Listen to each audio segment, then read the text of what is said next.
Hello student, कैसे हैं आप सब। स्वागत है आप सभी का मेरे यूट्यूब चैनल पर। आज मैं आपके लिए लेके आया हूँ बीएससी सेमेस्टर 1 का यूनिट फर्स्ट न्यूटोनियन मैकेनिक्स का टॉपिक, जिसका नाम है Coriolis force and centrifugal force. Previous lecture में हम लोग ने रोटेटिंग फ्रेम ऑफ रेफरेंस के बारे में पढ़ा था, और रोटेटिंग फ्रेम ऑफ रेफरेंस का जो फाइनल एक्सप्रेशन आया था उसमें 3 टर्म यूज हुए थे। जैसा कि मैं आपको एक बार फिर से उसको दिखा देता हूँ। F R, force in rotating frame of reference is equal to force in inertial frame of reference minus 2m omega cross VR minus m omega cross r। तो ये हमारे रोटेटिंग फ्रेम ऑफ रेफरेंस में net force expression आया था, जिसमें से ये term जो आपको दिख रहा है ये कॉरियोलिस फोर्स है और ये आपका सेंट्रीफ्यूगल फोर्स है।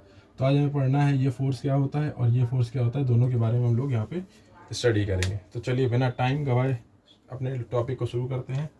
और आप सब हमारे चैनल पर नए हैं तो हमारे चैनल को लाइक, शेयर और सब्सक्राइब करें, और ज़्यादा से ज़्यादा बीएससी के ग्रुपों में इसको शेयर कर दें, जिससे कि और भी स्टूडेंट इस फ्री ऑफ कॉस्ट लेक्चर्स का फ़ायदा उठा सकें। चलिए तो आज की लेक्चर सीरीज में पहला टॉपिक स्टार्ट करते हैं, जिसका नाम है कॉरियोलिस फोर्स।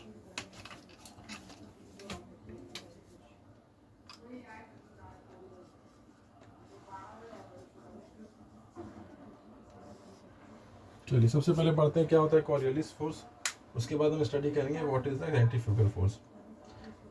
देखिए बात करते हैं कॉरियोलिस फोर्स की। तो कॉरियोलिस फोर्स होता है क्या? It is basically a fictitious force. अगर डेफिनेशन के तौर पर लिखें, it is basically a fictitious force which acts on the particle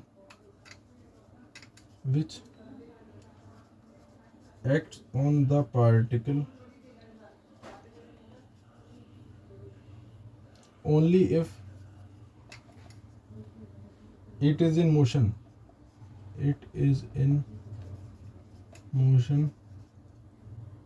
with respect to the rotating frame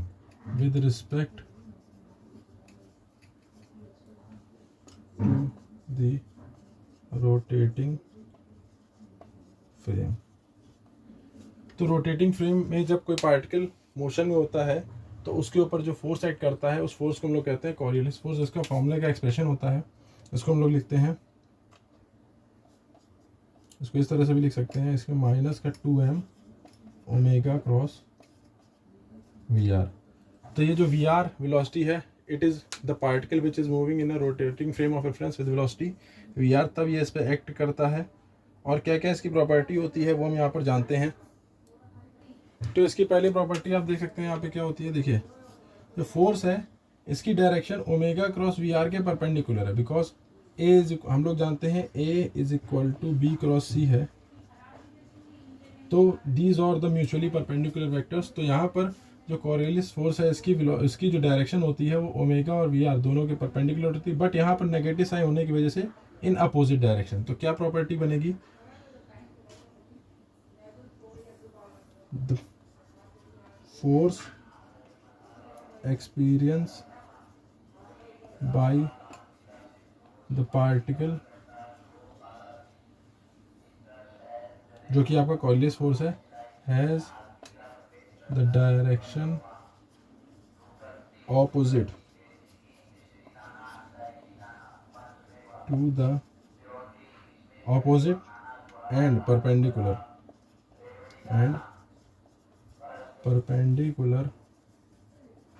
to the omega cross VR। तो जो फोर्स की डायरेक्शन होती है वो हमेशा अपोजिट होती है और परपेंडिकुलर होती है ओमेगा क्रॉस VR वेक्टर के। तो ये उसकी एक प्रॉपर्टी हो गई। तो दूसरी प्रॉपर्टी के बारे में बात करते हैं, तो उसके लिए थोड़ा सा डायग्राम समझ लेते हैं। जैसे कि हम सपोज कर लेते हैं हमारी अर्थ है, and in this earth this is an equator, और ये अर्थ जो है अपनी कांस्टेंट ओमेगा वी स्पीड से रोटेट कर रहा है। ये नॉर्थ पोल हो जाता है आपका, ये ओमेगा एंगुलर वेलोसिटी से रोटेट करता है। ये नॉर्थ पोल है आपका और ये आपका साउथ पोल है। तो अगर बात करी जाए कि कॉरियोलिस फोर्स कैसे इफेक्ट होता है, तो अगर कोई पार्टिकल आपका नॉर्दर्न हेमिस्फीयर पे, देखिए ये आपका इक्वेटर है, इक्वेटर के ऊपर आपका होता है नॉर्दर्न हेमिस्फीयर और उसके नीचे होता है साउदर्न हेमिस्फीयर। तो जब भी कोई पार्टिकल नॉर्दर्न हेमिस्फीयर पे होता है तो उसके ऊपर जो कॉरियोलिस फोर्स करता है उसकी वजह से ये डिफ्लेक्ट हो जाता है टूवर्ड्स राइट। तो इसकी प्रॉपर्टी बन जाती है due to Coriolis force particle in northern hemisphere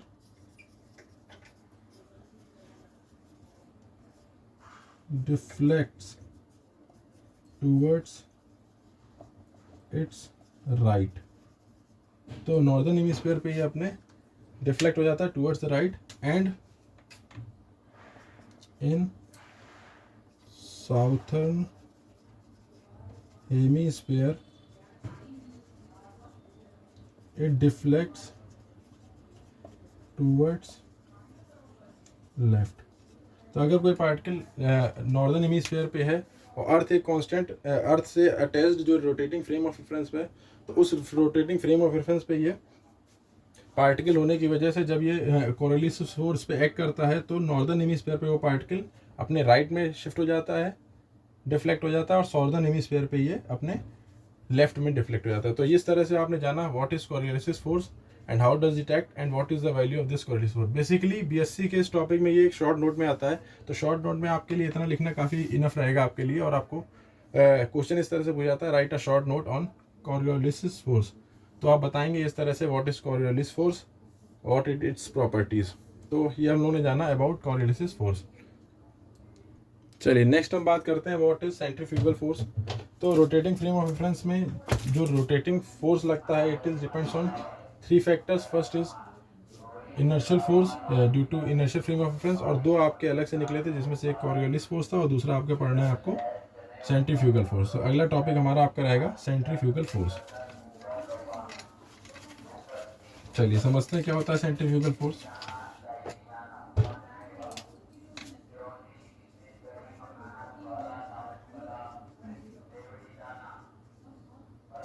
देखिए सेंट्रीफ्यूगल फोर्स की जो वैल्यू है वो आप हमारे previous lecture rotating frame of reference में देख चुके हैं। अगर आपने वो ना देखा हो तो अभी जा करके आप हमारी प्लेलिस्ट में रोटेटिंग फ्रेम ऑफ रेफरेंस वाला टॉपिक देख सकते हैं।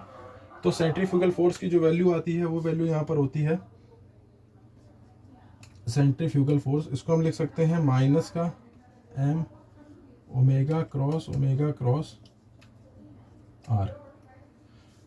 तो व्हाट इज सेंट्रीफ्यूगल फोर्स, इसको हम यहाँ पे पढ़ेंगे और इसकी वैल्यू तो मैंने आपके सामने लिख दी है, और कैसे इसको एक्सप्लेन करेंगे और कैसे इसको समझेंगे चलिए हमारे लेक्चर में समझते हैं। तो सिंपल से इसको समझने के लिए पहले अर्थ को बनाते हैं।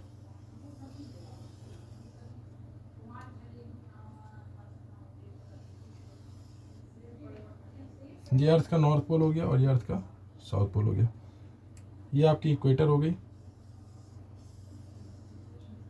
अर्थ की रेडियस को अगर हम थोड़ी देर के लिए कंसिडर कर लें r, तो that is r and this is angle phi.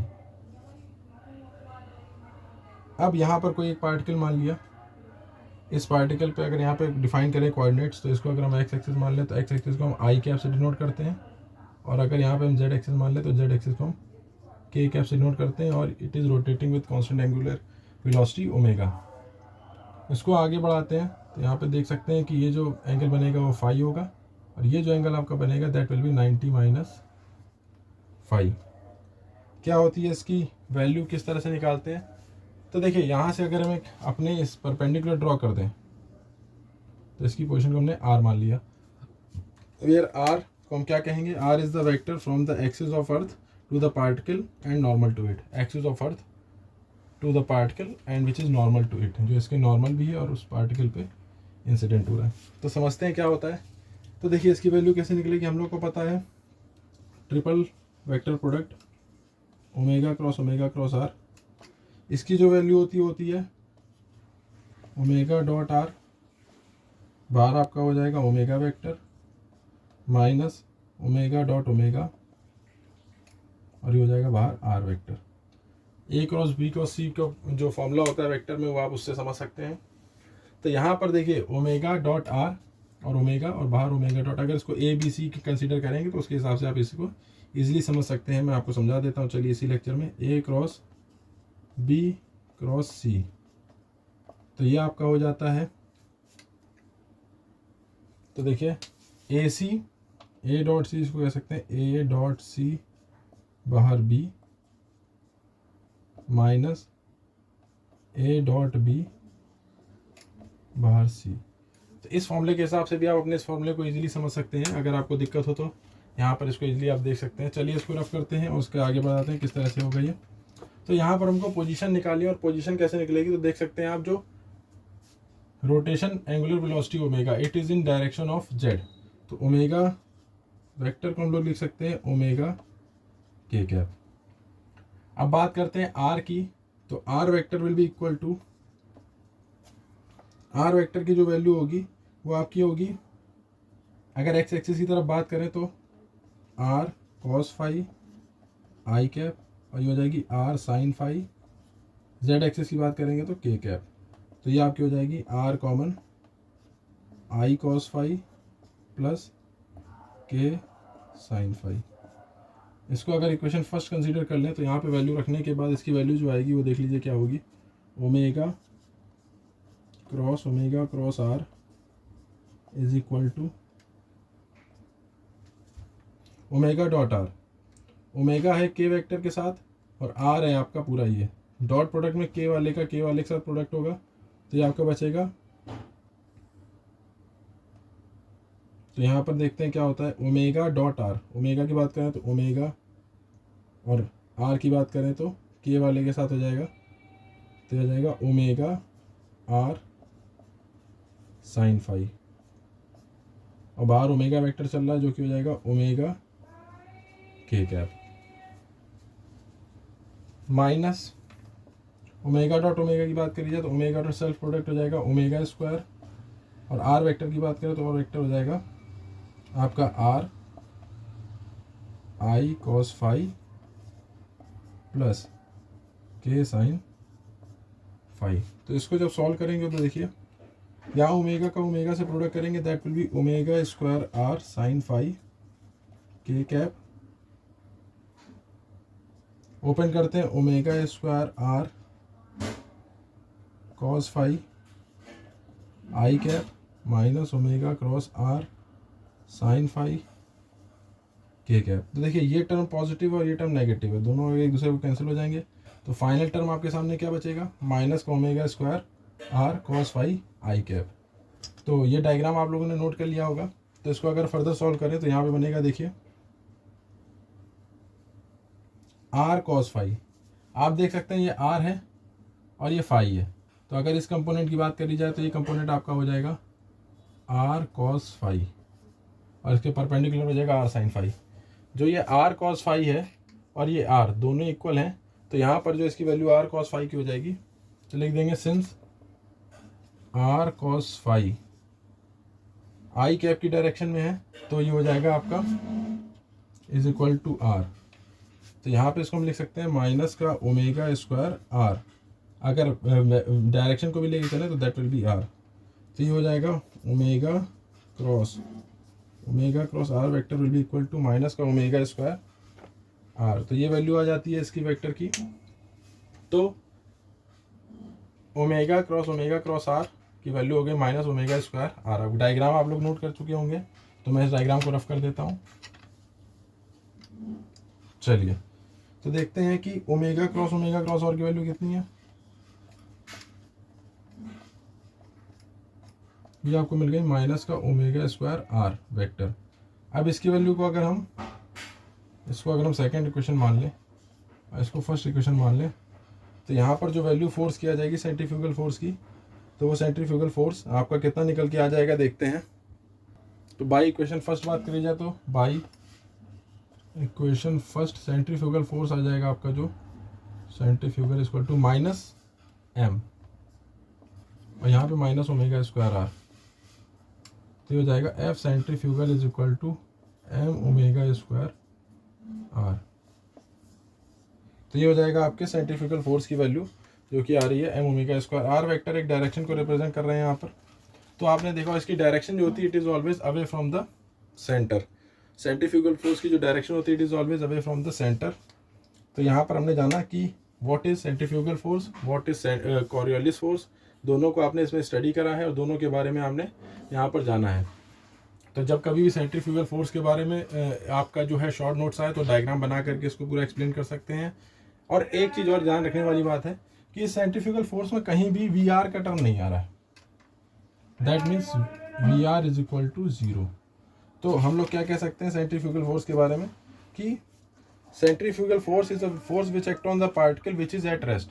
जब पार्टिकल एट रेस्ट पर होता है तब उसके ऊपर एक्ट करता है जो force, that is known as centrifugal force. Mean to say when we are is equal to 0, particle is at rest, then the force acting on this particle in rotating frame of reference, then if the force acting on the particle is known as centrifugal force। तो basically दो चीजें हैं centrifugal force में, particle in rotating frame of reference it is at rest, while in the Coriolis force the particle in the rotating frame of reference is moving with the velocity vr।